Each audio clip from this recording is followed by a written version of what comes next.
Chapter 38. On Saturday morning, Elizabeth and Mr. Collins met for breakfast a few minutes before the others appeared, and he took the opportunity of paying the parting civilities which he deemed indispensably necessary.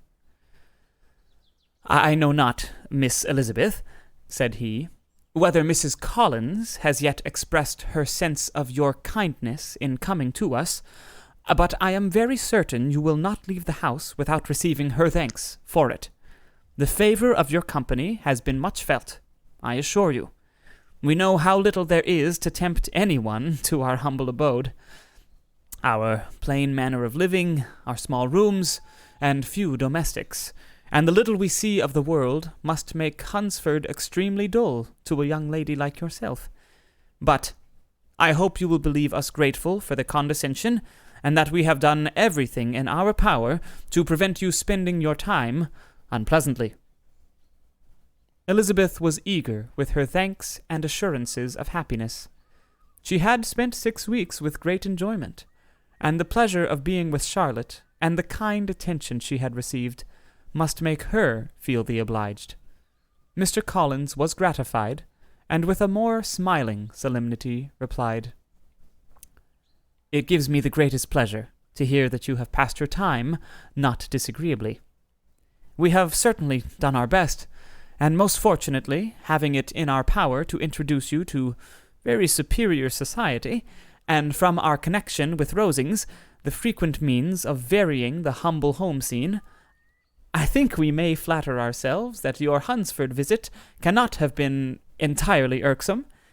Our situation with regard to Lady Catherine's family is, indeed, the sort of extraordinary advantage and blessing which few can boast. You see on what a footing we are. You see how continually we are engaged there. In truth, I must acknowledge that, with all the disadvantages of this humble parsonage, I should not think anyone abiding in it an object of compassion, while they are sharers of our intimacy at Rosings."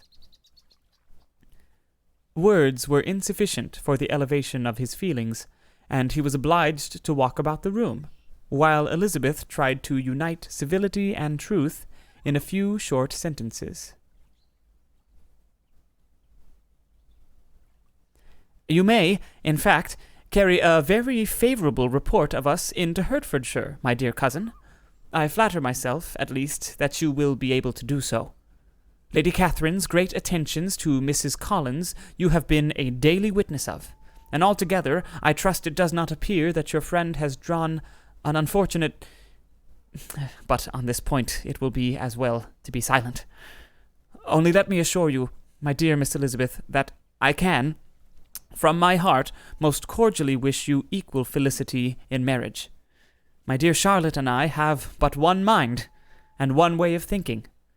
There is in everything a most remarkable resemblance of character and ideas between us. We seem to have been designed for each other." Elizabeth could safely say that it was a great happiness where that was the case, and with equal sincerity could add that she firmly believed and rejoiced in his domestic comforts. She was not sorry, however, to have the recital of them interrupted by the entrance of the lady from whom they sprang. Poor Charlotte! It was melancholy to leave her to such society, but she had chosen it with her eyes open, and, though evidently regretting that her visitors were to go, she did not seem to ask for compassion. Her home and her housekeeping, her parish and her poultry, and all their dependent concerns, had not yet lost their charms. At length the chaise arrived, the trunks were fastened on, the parcels placed within, and it was pronounced to be ready. After an affectionate parting between the friends, Elizabeth was attended to the carriage by Mr. Collins, and as they walked down the garden, he was commissioning her with his best respects to all her family, not forgetting his thanks for the kindness he had received at Longbourn in the winter, and his compliments to Mr. and Mrs. Gardiner, though unknown. He then handed her in, Maria followed, and the door was on the point of being closed, when he suddenly reminded them, with some consternation, that they had hitherto forgotten to leave any message for the ladies of Rosings. But," he added, "you will of course wish to have your humble respects delivered to them, with your grateful thanks for their kindness to you while you have been here." Elizabeth made no objection. The door was then allowed to be shut, and the carriage drove off. "Good gracious!" cried Maria, after a few minutes' silence. "It seems but a day or two since we first came, and yet how many things have happened!"